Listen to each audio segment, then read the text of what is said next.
오늘 우리에게 주신 하나님의 말씀은 요한복음 5장 39절과 40절 내용 우리 함께 읽도록 하겠습니다. 요한복음 5장 39절에서 40절입니다.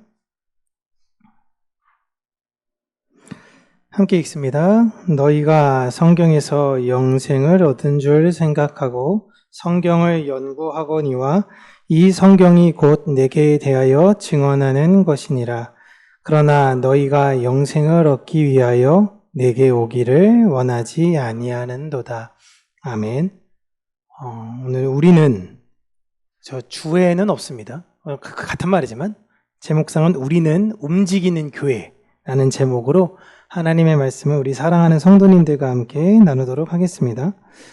예수님을 십자가에 못 박은 사람들은 실질적인 건 군인이죠. 로마 군인들이지만 그 죽음을 요구하고 주도한 자들은 말씀을 가장 잘 안다고 자부하던 종교 지도자들이었습니다. 이들은 예수님이 죽으시는 그날, 그 다음날, 그 다다음 날에도 말씀에 대해서 연구하고 말씀을 증거했던 사람들이죠. 그들은 율법을 외웠고 예언서에 대해서 연구하며 메시아를 기다린다라고 이야기했습니다. 그러나 정작 메시아이신 예수님 앞에서는 눈이 다 가리워져 버렸어요. 제가 뇌생리학자들이 발표한 최근 연구 중에서 참 놀란 것 중에 하나가 무엇이냐면, 이게 사실 최근 것도 아닌데요. 사람의 뇌 중에 태어나면서부터 어떤 사람은 보수적인 성향, 어떤 사람은 진보적인 성향의 뇌로 태어난다라고 하더라고요. 중도인 사람들도 있고요. 비율이 그렇대요.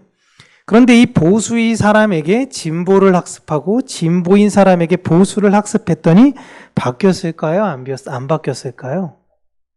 안 바뀌더라라는 것입니다. 이게 제게 깜짝 놀랐던 거예요.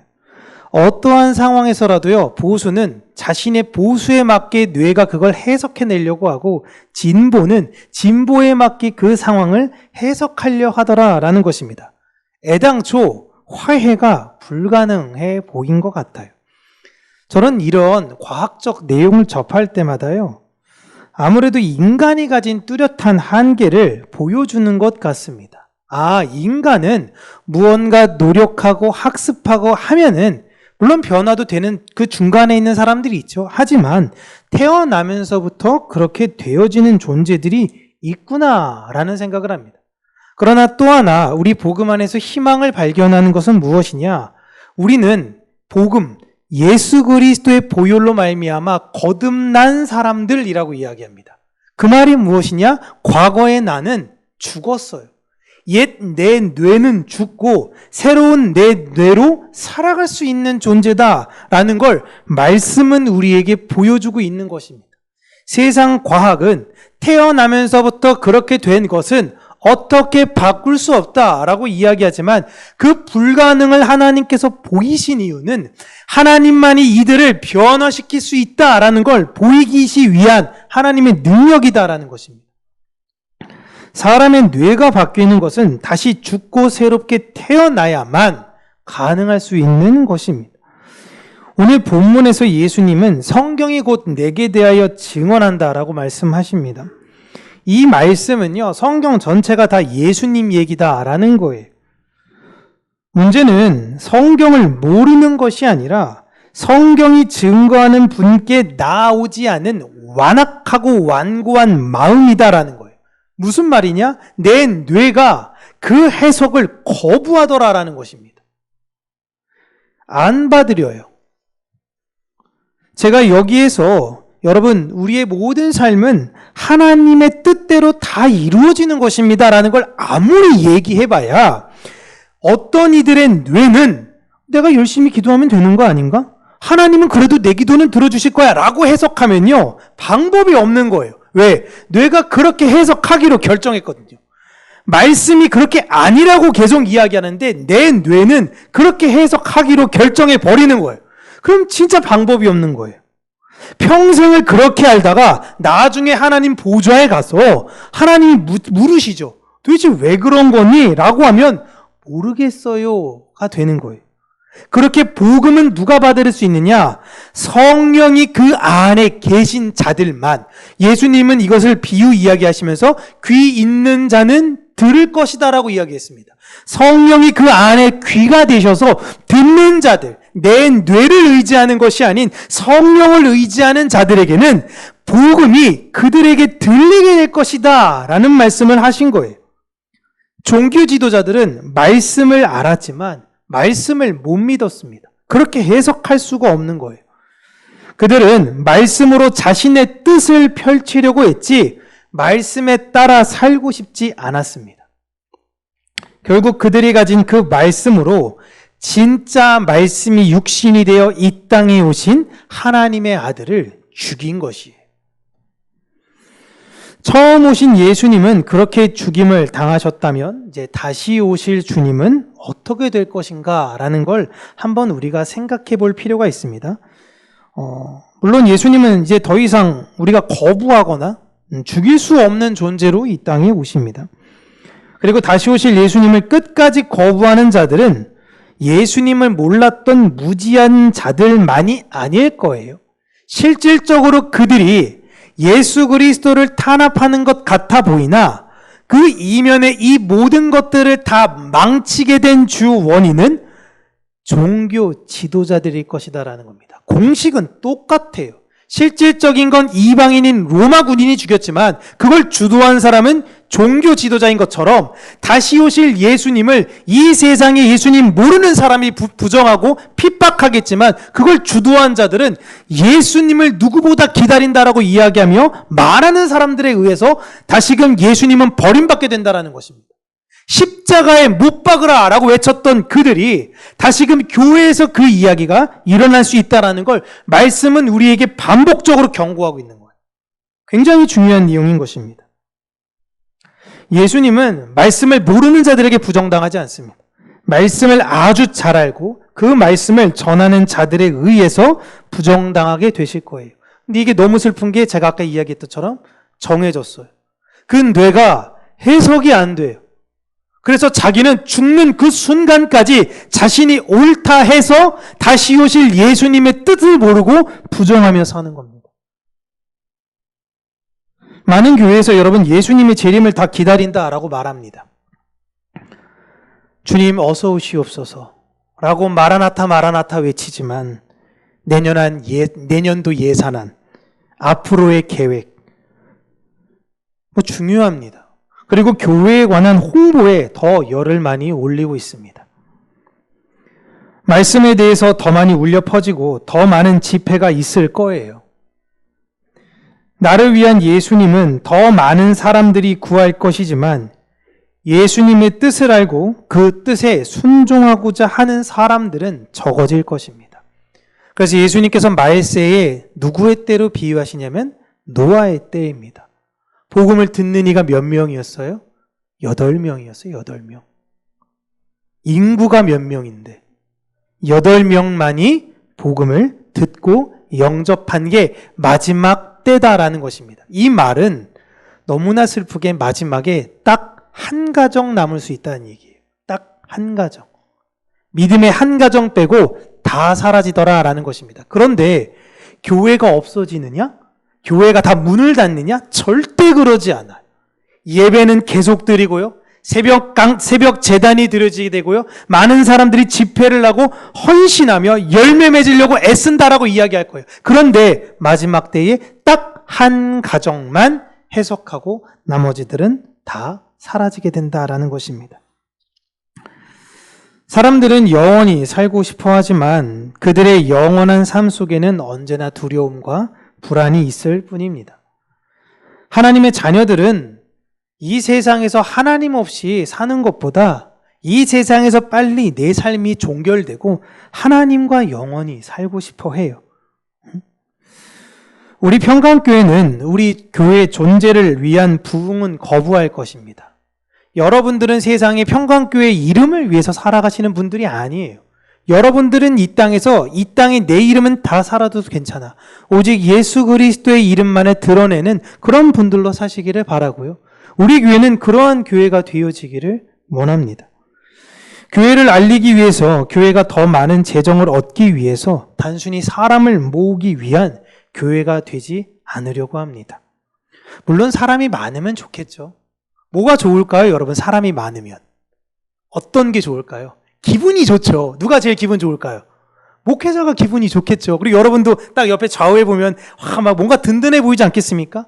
근데 여러분 생각해 보세요. 내 성격과 똑같은 사람들이 다 옆에 있어가지고 나랑 맨날 갈등을 일으킨다고 생각해 보세요. 교회만 오면 시끌시끌시끌하고 뻑하면 불만과 불평과 계속 에휴, 오늘은 참 반찬이 맛있었지만 반찬이 이게 뭐냐고 막 이런 분들이 교회 득실득실 거린다고 생각해 보세요. 여러분 괜찮으세요? 아우, 저 인간은 왜 우리 교회를 와가지고 이렇게 교회를 평지풍파를 일으켜?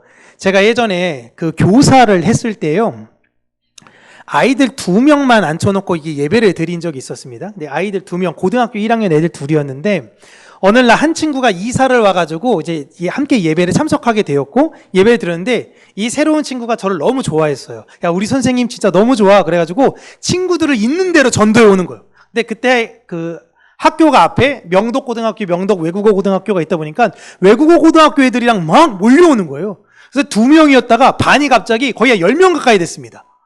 10명 가까이 애들이 갑자기 그렇게 늘어난 거예요. 그런데 놀라운 게 나중에 그 두 아이들 따로 만나서 제 밥을 먹었는데 얘네들이 무슨 얘기를 하냐면, 바울쌤이랑 같이 해서 너무 좋고 관심 받아서 너무 좋았는데 애들이 너무 많으니까 우리한테 신경 안 쓰는 것 같아요. 차라리 옛날에 둘이 있었을 때가 더 좋은 것 같아요. 막 이런 얘기를 하더라고요. 여러분, 참 부흥이라는 것 자체가, 사람이 늘어난다는 것이 그 이면이 분명히 존재합니다. 그냥 표면적으로 일어나는 것들에 대해서 여러분 부러워하지 마시고요. 여러분들이 복음으로 그냥 그 안에서 잘 무장하시고 사시면 돼요. 여러분들이 바로 이 시대가 바라보는 평강교회 그 자체입니다. 여러분들이 걸어다니시는 예수님이고요. 여러분들이 복음 그 자체이세요.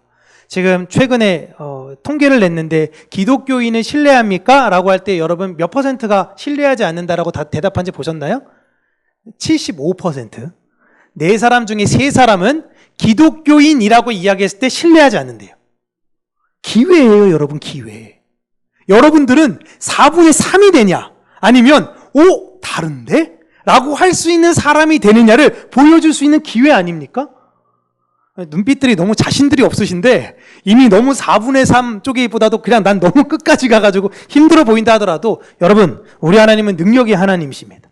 내 뇌를 변화시키시고 우리를 새롭게 만드실 수 있어요. 하나님 신뢰하시고, 여러분 이럴 때일수록 내가 만난 다 후루꾸들 진짜 많아. 걔 짝퉁들. 여러분 진짜 그거 구분한, 제 군대 갔을 때도 그랬어요. 교회 안 다니는 사람들이 딱 그럽니다. 야, 진짜 크리스찬, 가짜 크리스찬. 이렇게 해서 그 사람들이 구분하더라고요.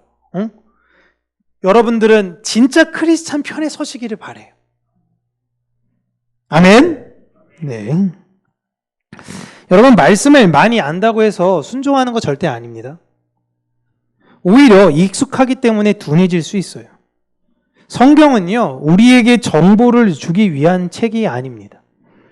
죄인이었던 우리를 그리스도께로 이끌기 위한 기록된 계시예요.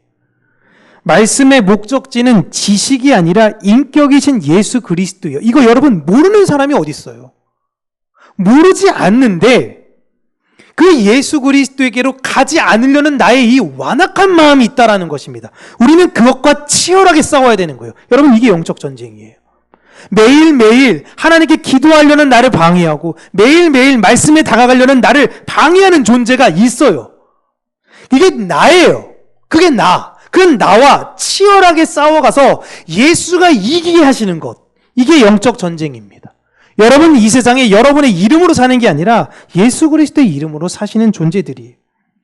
처음에 오신 예수님은 말씀을 잘 안다고 자부하는 자들에 의해 죽임을 당하셨습니다. 다시 오실 주님의 때에도 이와 마찬가지예요. 여러분, 전쟁 일으키는 사람들 보세요. 어딥니까? 지금 우크라이나, 러시아 빼고 이란이랑 싸운다고 하는데 트럼프, 기독교인, 이스라엘, 유대교, 저쪽은 이슬람교. 셋 다 하나님이야. 셋 다 하나님인데 하나님 놓고 셋이 싸우니까 세상에서 이해를 못하겠다라고 이야기하는 거예요. 뿌리가 같은 하나님 아니냐라고 막 이야기하면서 얘기하는데 다 자기의 이익에 따라서 살아가는 모습들. 주님 다시 오실 때 누가 맨 앞장서 가지고 그 다시 오실 주님을 맞겠느냐? 저는 아무래도 높은 확률로 기독교인이지 않을까 싶습니다.